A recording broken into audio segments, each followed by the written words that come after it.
thank you everyone for coming. My name is Peter Nash from the Kennesaw State University Nursing program. I will be speaking with you all about sleep deprivation and its effects on your life. So at the conclusion of this presentation, I would hope that you all would be able to tell me what is sleep, possible reasons for sleep, what is proper sleep, what is sleep deprivation, what are its effects, and then ways to improve your sleep. So, starting with why is sleep important? Definition of sleep is the natural periodic suspension of consciousness during which the powers of the body are restored. So, 1/3 of our lives are spent sleeping, so it's obviously a very important part of our life.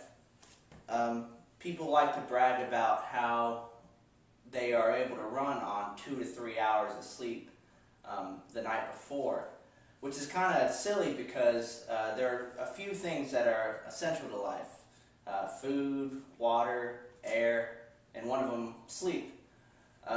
You wouldn't brag about being able to not breathe for 2 hours or not eat for a day or two. So why are we bragging about getting little sleep?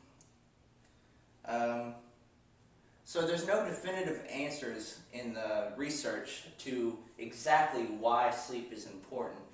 But most scientists agree on a few things. One, energy conservation.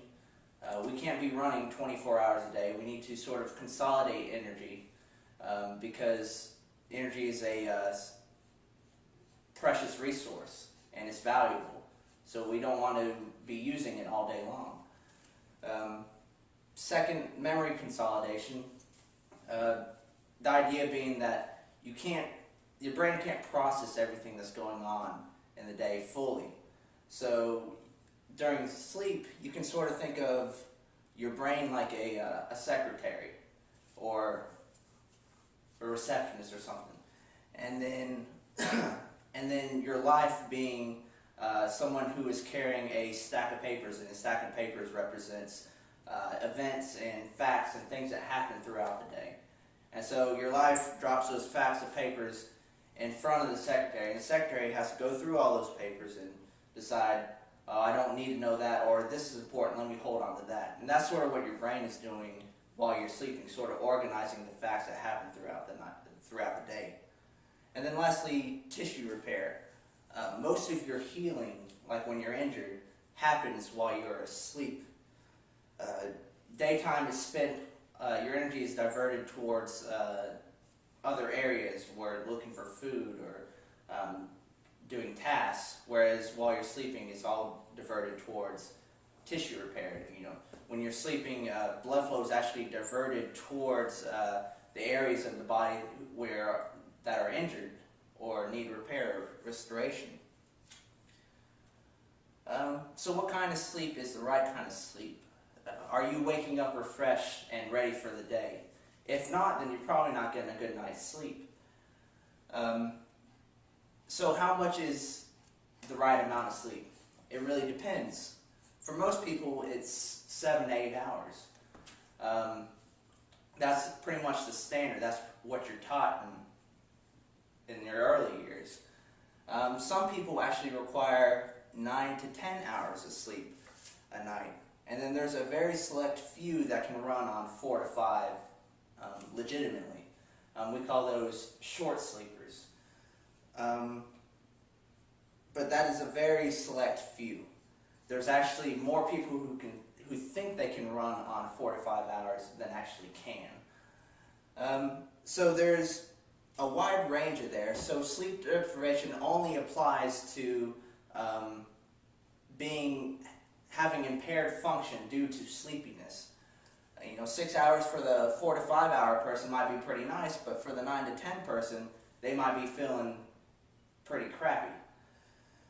And it's not only about quantity, because quality is very important too. You can get 8, 9 hours of sleep a night, but if you're being woken up every 30 minutes, then you're still going to feel pretty lousy in the morning. So the main types and stages of sleep. There's two types of sleep, REM and non-REM. REM meaning rapid eye movement. With REM sleep, your eyes are darting around in your closed eyelids, multiple times throughout the night. This usually lasts between 10 and 60 minutes. During this time, dreaming is very visual, emotional, memorable, and and your body is actually paralyzed. You cannot move. If you could, then you could actually act out your dreams while you're sleeping, and that could end very badly, very easily. Next is the non-REM sleep, for which it has 4 stages. First stage, stage 1, is sort of a transition stage from awakeness to sleeping. During this stage, you're easily arousable, and towards the end of this stage, you can sort of have like what's called hypnic jerks, which is just sort of like a twitching as you're sort of drifting deeper into sleep. Drifting into stage 2 runs about 10 to 15 minutes. During this stage, you are sort of preparing yourself for a deeper and deeper sleep. So your heart rate is decreasing, your blood pressure is decreasing, temperature and brain activity are also decreasing. Then you have stage 3. This is the first deep stage of sleep. During this stage, if you are aroused, you will awaken very groggy, disoriented, confused. It's very difficult to arouse you during this time. And during this stage, this is a stage where I mentioned earlier that blood flow is being diverted to the areas of the body that need repair. And then lastly, stage 4, this is your deepest state sleep, slow wave sleep. It's roughly 30 minutes, and during this time, this is the time that you can most likely to sleepwalk or bedwet.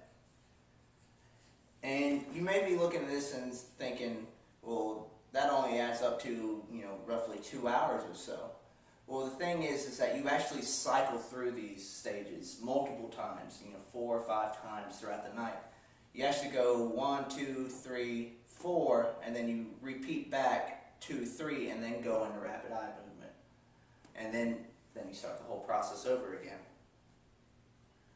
So what is sleep deprivation? It's basically not getting the amount of sleep your body needs, be that complete lack of sleep, no sleep at all, or shorter than optimal amount of sleep. And then I should add a low quality of sleep into that list as well.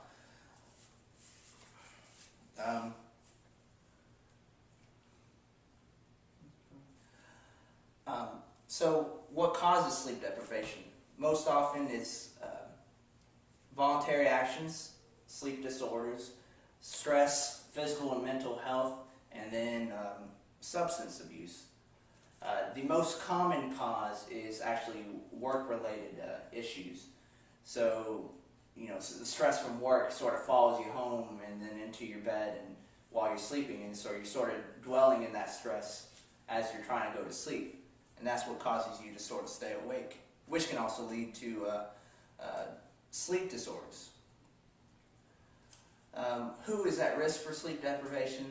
These are people with high demand jobs, low control, people who work manual jobs, shift work, long hours, and people who already have sleep disorders. So occupations that are common to this would be like nurses or paramedics, firefighters, police officers, and then also like on-call doctors. So there are many different fields that sleep deprivation affects different body systems. For cognitive, they can cause the person to be distracted, have a longer reaction time, decrease attention and concentration, forgetting known facts, and difficulty remembering or memorizing new ones.